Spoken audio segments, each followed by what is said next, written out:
Shalom, selamat pagi.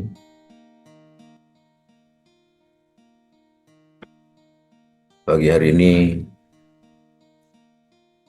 topik ODP kita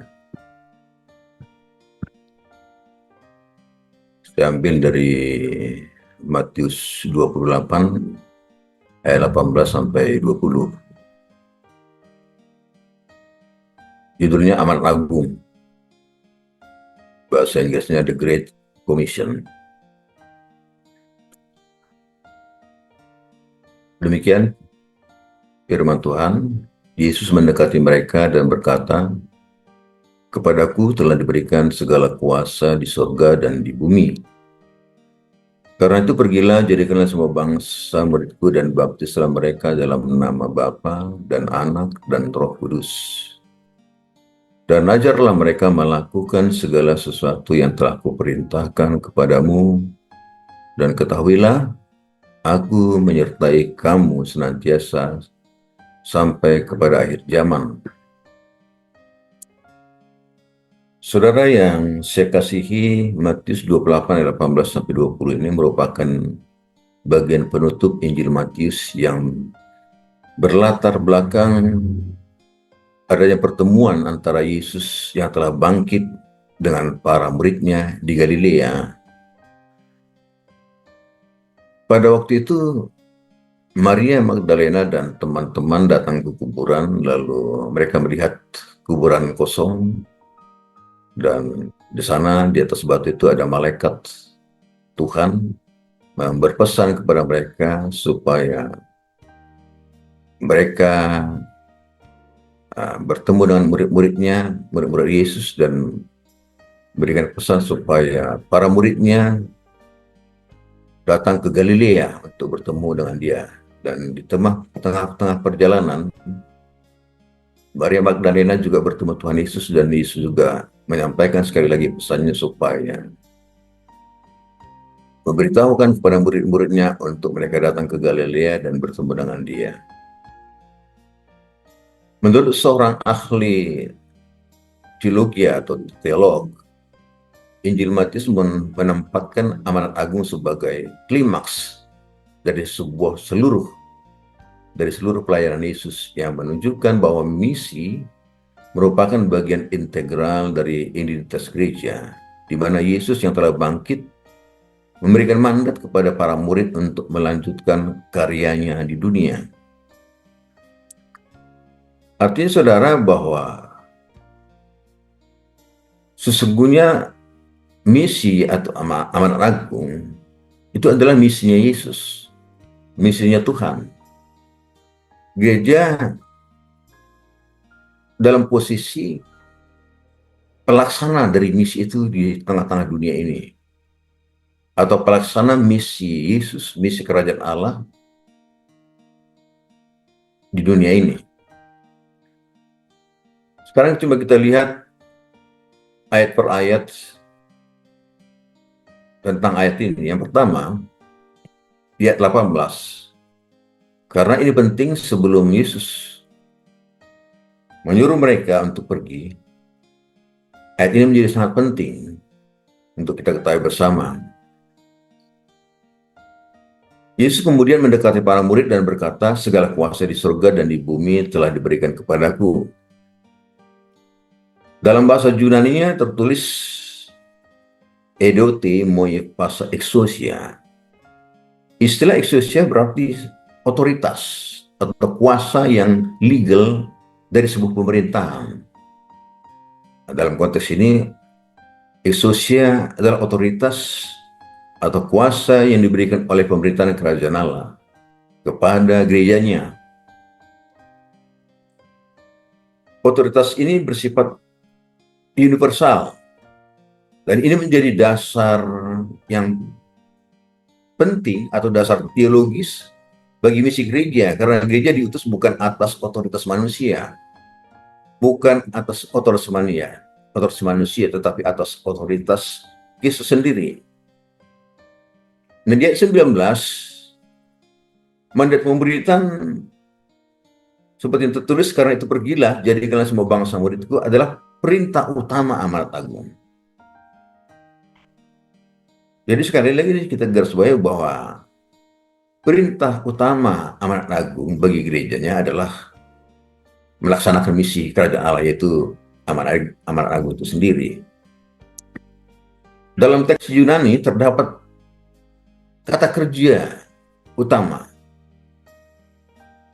Kata pemberitaan itu dalam bahasa Yunani Mateu Tesate, yang berarti jadikan murid. Ini menjadi kata kerja utama, menunjukkan bahwa perintah ini adalah perintah yang bersifat tegas dan otoritatif. Tiga kata kerja yang selanjutnya seperti pergi, membaptis, mengajar, itu adalah ketiga kata kerja yang menggambarkan proses pemberitaan yang menyeluruh. Artinya bahwa tiga kata kerja itu, pergi, membaptis, dan mengajar itu adalah kata kerja yang mendukung terjadinya pemberitaan itu. Di bagian berikutnya, Yesus juga memerintahkan para murid untuk mengajar orang percaya agar mentaati segala sesuatu yang telah diperintahkannya.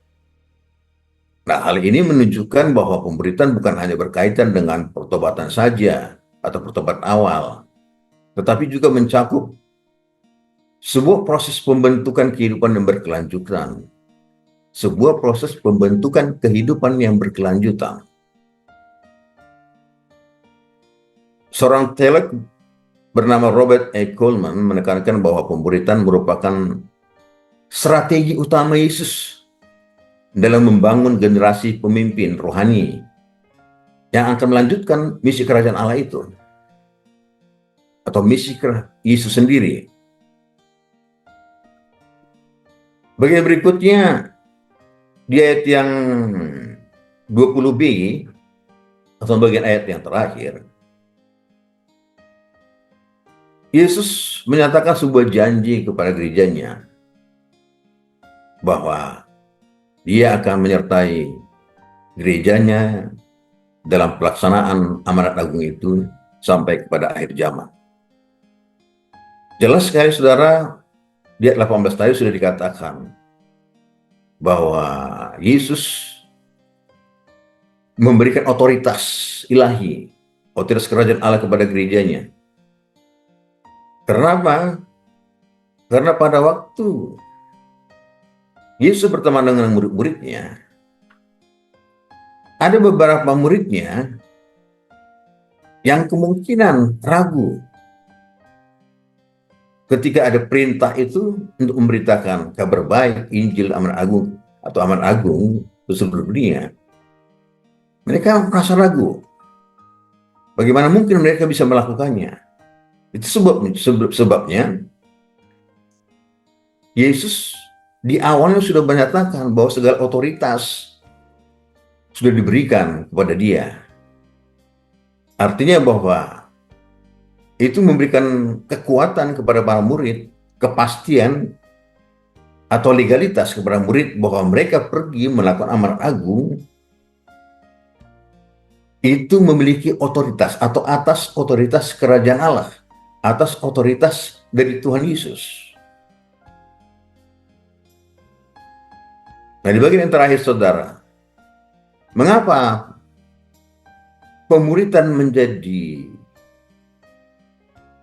inti daripada amanat agung itu? Karena lewat pemuritanlah, atau hanya satu-satunya lah, lewat pemuritan, maka orang percaya, para murid menjadi tumbuh menjadi orang percaya atau menjadi murid yang dewasa secara rohani.